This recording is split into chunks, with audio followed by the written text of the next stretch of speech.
जय हिंद प्यारे दोस्तों। आज अपने फर्स्ट चैप्टर पढ़ने जा रहे हैं। मानव भूगोल के मूलभूत सिद्धांत है। उससे पहले अपन चर्चा करें तो 11वीं कक्षा में आपने भौतिक भूगोल के मूलभूत तत्व पढ़े थे और उसमें पहला चैप्टर था भूगोल एक विषय के रूप में। उसी से संबंधित अपन कुछ बात करते हैं। इनमें पहला जो चैप्टर है आपके मानव भूगोल के सिद्धांत में, ठीक है, वो भूगोल विषय के संबंध में कुछ दिया हुआ है कि भूगोल विषय के संबंध में कि मानव भूगोल की प्रकृति और विषय क्षेत्र के बारे में अपन चर्चा करेंगे। लेकिन इससे पहले अपन भूगोल के जनक के बारे में जानकारी लेंगे, जो पिछली कक्षा में आपने 11वीं कक्षा के अंदर है एक भौतिक भूगोल के मूलभूत तत्व में पहला जो चैप्टर आपने पढ़ा उसके अंदर दिया हुआ था कि भूगोल का जो जनक है वो है इरेटोथनीज। कौन है? इरेटोथनीज। भौतिक भूगोल का या भूगोल का जनक, जैसे भौतिक भूगोल का पोसिडोनियस है और मानव भूगोल का रेडजेल है, वैसे पिता माने गए हैं। उसी प्रकार से भूगोल एक विषय के रूप में जब जाना गया तो उसमें मेन जो रोल हुआ वो किसका था? वो था इरेटोथनीज का। हालांकि कुछ अपने राजस्थान की कुछ बुक है उनके अंदर हिकेटिस भी दिया हुआ है, ठीक है, लेकिन ऑथेंटिक रूप में अगर देखा जाए तो वो इरेटोथनीज है। इसके अलावा भारतीय भूगोल का जो जनक माना गया वो भारतीय भूगोल का जनक जेम्स रेनेल को माना गया। भारतीय भूगोल का जनक किसको माना गया? जेम्स रेनेल को माना गया। वैसे ये जेम्स रेनेल पश्चिम बंगाल जो क्षेत्र है अपने उसके लिए काफी कार्य किया। हालांकि इसको समुद्री विज्ञान या समुद्र शास्त्र का जनक भी कहा जाता है। समुद्र शास्त्र का जनक है क्योंकि ब्रिटिश ईस्ट इंडिया जो कंपनी थी उनमें इन्होंने काफी अच्छा कार्य किया था, समुद्र के बारे में जानकारी उन्होंने दी थी। तो इसके कारण से समुद्र विज्ञान का जो जनक माना गया वो जेम्स रेनेल को माना गया। इस प्रकार से इसके बाद में अगर देखें तो ज्योग्राफी जो शब्द है उसका भी सबसे पहले उपयोग जो किया वो किया इरेटोथनीज ने। ज्योग्राफी जो शब्द है ये एक ग्रीक भाषा का शब्द है और उसका सबसे पहले इस शब्द का उपयोग किसने किया था? इरेटोथनीज ने। किसने किया था सबसे पहले उपयोग? इरेटोथनीज ने किया था, ठीक है। और ज्योग्राफी जो शब्द है ये दो शब्दों से मिलकर बना है, ज्यो प्लस ग्राफोज। ज्यो प्लस ग्राफोज, जो का अर्थ है पृथ्वी और ग्राफोज का अर्थ है वर्णन करना। इस प्रकार से ज्योग्राफी जो शब्द है उसका शाब्दिक अर्थ क्या है? पृथ्वी का वर्णन करना। ज्योग्राफी का शाब्दिक अर्थ क्या हुआ? पृथ्वी का वर्णन करना। अर्थात भूगोल का जनक किसको माना गया? इरेटोथनीज। ज्योग्राफी या भूगोल एक ही बात है। ज्योग्राफी का जनक किसको कहा गया? इरेटोथनीज। सबसे पहले ज्योग्राफी जो शब्द है उसका उपयोग करने वाला व्यक्ति कौन था? इरेटोथनीज जी था। या अर्थात इसको भूगोल का जनक भी कहा जाता है। किस नाम से जानेंगे इसको?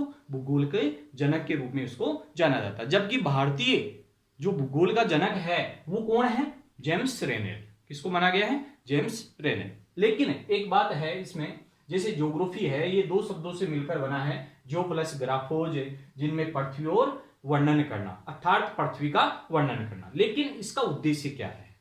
कोई पूछे कि भाई भूगोल का उद्देश्य क्या है? भूगोल विषय लें लेकिन ले क्यों? ठीक है, इसके संबंध में कुछ बताया है कि उद्देश्य क्या है इसका, कि पृथ्वी को मानव के घर के रूप में समझना। पृथ्वी है अपना एक घर है, उसके रूप में उसको समझना, वह उन सभी तत्वों का अध्ययन करना। एक एक बारीकी से क्या है, क्रमबद्ध रूप से, प्रादेशिक रूप से, ऐसे भूगोलविद अलग अलग बताते हैं, ठीक है। तो सभी तत्वों का क्या है? अध्ययन करना, जिन्होंने मानव को पाला है, मानव को कुछ हद तक प्रभावित करता है, मानव का पालन पोषण किया है, उसके बारे में उसका अध्ययन करना, ठीक है। जैसे पृथ्वी को मानव के घर के रूप में समझना और उन सभी तत्वों का अध्ययन करना जिन्होंने मानव को पाला है। इस प्रकार से मेन जो उद्देश्य है मतलब मनुष्य का संपूर्ण विकास किया है, कुछ संभावनाएं प्रकट की है मनुष्य के लिए और मनुष्य यहां पर जीवित रहा है, उसका एक मतलब विषय के रूप में उसको बना दिया गया। लेकिन कुछ भूगोलवेता द्वैतवादी थे। क्या थे वो? द्वैतवादी थे। वो मानते थे कि एक भौतिक भूगोल है, एक मानव भूगोल है, जो आगे अपन पढ़ने जा रहे हैं, ठीक है। तो इसके घटक के रूप में अगर देखें तो भौतिक घटक है और दूसरा मानवीय घटक है। भौतिक घटक का मतलब है कि प्रकृति के द्वारा स्वतः जो अपन को मिला, जैसे संपूर्ण पृथ्वी है, ठीक है। संपूर्ण पृथ्वी अपन को मिली, लेकिन उसके अंदर है महाद्वीप भी है, महासागर भी है, अनेक प्रकार के खनिज पदार्थ भी है, बहुत सारी ऐसी चीजें हैं जो मनुष्य के लिए क्या है, एक प्रकृति मतलब उपहार के रूप में, गिफ्ट के रूप में अपन को प्रदान की है। लेकिन एक दूसरा है मानवीय घटक जो अपने आप में मनुष्य है, ठीक है, मनुष्य है। जैसे भौतिक घटक के रूप में अगर देखें तो भू आकृति है, मृदा भूगोल है, जलवायु है, जल है, खनिज है, वनस्पति है और जीव जंतु है। इस प्रकार से कहने का मतलब है ये सभी भौतिक घटकों के अंतर्गत आता है, प्रकृति के अंदर ये पाए जाते हैं। क्या क्या है, भू आकृति है, मृदा है, जलवायु है, जल है, खनिज है, वनस्पति है और जंतु है, जीव जंतु जो आते हैं। लेकिन मानवीय घटक के रूप में अगर देखा जाए तो मानवीय घटक के रूप में जैसे घर है, गांव कोई बना दिया, सड़क का निर्माण किया उसने, नगर का निर्माण किया, रेल का निर्माण किया, हवाई जहाज बनाई, खेत, बंदरगाह, नहर आदि जो है वो मानवीय घटक के रूप में है। लेकिन इनमें मुख्य रूप से अंतर क्या है, इसके बगैर ये नहीं है तो इसके बगैर ये नहीं है, ठीक है। इस प्रकार से कहने का वाला इनमें आपस में क्या है, जुड़ाव है, एक दूसरे से ये जुड़े हुए हैं। जैसे अपन कहते हैं कि वनस्पति, वनस्पति शब्द आ गया तो वनस्पति का मतलब क्या हुआ, अपने आप में डायरेक्ट 100% अपन कहेंगे कि ये क्या है, भौतिक घटक के अंतर्गत आएगा। किसके अंतर्गत आ जाएगा, भौतिक घटक है। लेकिन कहेंगे अपने कि गेहूं का खेत है,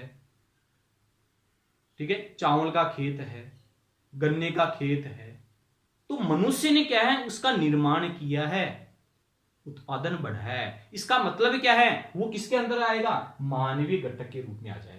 किसके रूप में आ जाएगा, मानवीय घटक के रूप में परिभाषित होगा।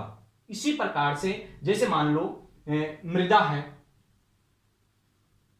मृदा प्राकृतिक रूप में है लेकिन वहां पर है, ठीक है, अनेक प्रकार की अपन चीजें बोते हैं, रिवर्स करते हैं, कई प्रकार की चीजें उसके अंदर करते हैं। जैसे बजरी है, बजरी का उत्पादन करके अपन निर्माण कर लिया मकानों का, ठीक है। इसका मतलब वो किस में बदल गया, मानवीय घटक के रूप में था, किसमें, प्राकृतिक घटक के अंतर्गत या भौतिक घटक के अंतर्गत आता है। इसी प्रकार से जैसे नहर है, नहर तो नदियां बह रही है, ठीक है, और नदियों से क्या निकाल लिया, नहर निकाली, तो इसका मतलब नदी है वो किसके अंतर्गत आएगी, नदी है भौतिक घटक के अंतर्गत आ जाएगी। लेकिन उसके अंदर जो नहर बनाई क्योंकि मनुष्य के द्वारा निर्मित है वो, इसके कारण से वो किसके अंतर्गत आ गई, मानवीय घटक के रूप में परिभाषित की जा सकती है, ठीक है। इस जैसे रेल है तो लोहा है, जैसे लोहा प्रकृति के द्वारा मिला है तो भौतिक घटक के अंतर्गत आ जाएगा। लेकिन उसका शुद्धिकरण करके एक रेल का इंजन बना दिया या रेलगाड़ी का निर्माण किया है, वो मनुष्य ने किया है, इसके कारण से वो रेल किसके अंतर्गत आ जाएगी,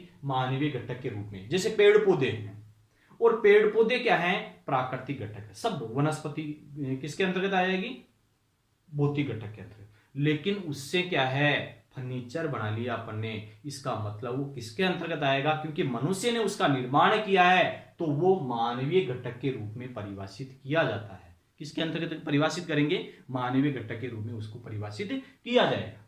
इसके बाद में देखें तो भौतिक घटक है, मानवीय घटक है, तो भौतिक घटक को क्या है, भौतिक भूगोल मतलब उसकी शाखाओं में बांट दिया, अलग अलग शाखाओं में बांटा, दो शाखाएं बनी, एक है मानव भूगोल और दूसरा भौतिक भूगोल। भौतिक भूगोल का मतलब है कि भौतिक पर्यावरण का अध्ययन जो किया जाता है वो भौतिक भूगोल है। भौतिक पर्यावरण का जो अध्ययन करते हैं वो विषय क्या है, भौतिक भूगोल के नाम से उसको जाना जाता है। मतलब संपूर्ण पृथ्वी उसका अध्ययन करें अपन बारीकी से, जैसे उसके अंदर पेड़ पौधे कैसे हैं, भू आकृति किस प्रकार से हैं, ठीक है ना, वो अलग अलग चीजों का अध्ययन किया जाता है, वो भौतिक भूगोल है। मतलब सिस्टम किसका है, वो उसमें प्रकृति का है।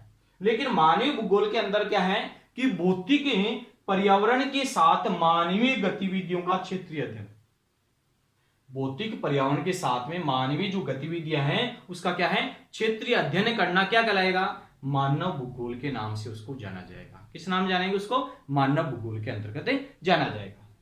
मानव भूगोल का मतलब क्या है कि भौतिक पर्यावरण के साथ मानवीय गतिविधियों का क्षेत्रीय अध्ययन, मतलब भौतिक पर्यावरण तो रहेगा ही रहेगा, लेकिन उसमें क्या है, कुछ मापदंड है, वो मानवीय गतिविधियां रहेगी, ठीक है, और उसके साथ में क्षेत्रीय अध्ययन कर रहे हैं अपन, मानव के द्वारा अध्ययन किया जा रहा है भौतिक में, ठीक है ना, तो वो क्या बन जाएगा, मानवीय या मानव भूगोल, क्या कहलाएगा वो, मानव भूगोल के अंतर्गत रखा गया है। ठीक है, इसके बाद में अगर देखें तो इसमें मतलब कुछ द्वैतवादी परंपराएं मनुष्य के द्वारा क्या है ये रखी गई, मतलब दो विचार आए।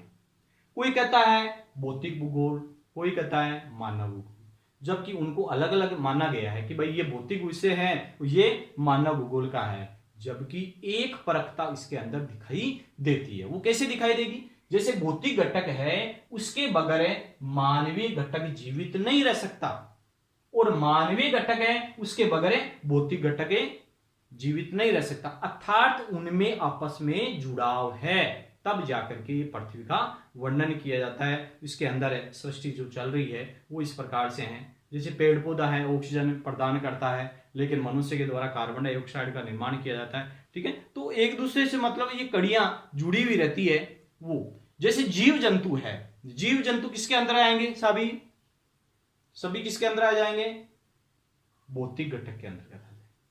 जबकि एक पालतू है कोई जानवर है, इसका मतलब मनुष्य ने पाला है उसको, तो वो किसके अंतर्गत आ जाएगा, मानवीय के अंतर्गत आ जाएगा। किसके अंदर आ जाएगा, मानवीय के अंदर आ जाएगा। ठीक है ना, इस प्रकार से करने का मतलब है ये आपको कुछ अच्छी तरीके से एक एक बारीकी से आपको चीजें पढ़नी है, नोट्स भी साथ साथ में बनाने हैं। ठीक है, और इसको याद भी करना है एक एक चीज।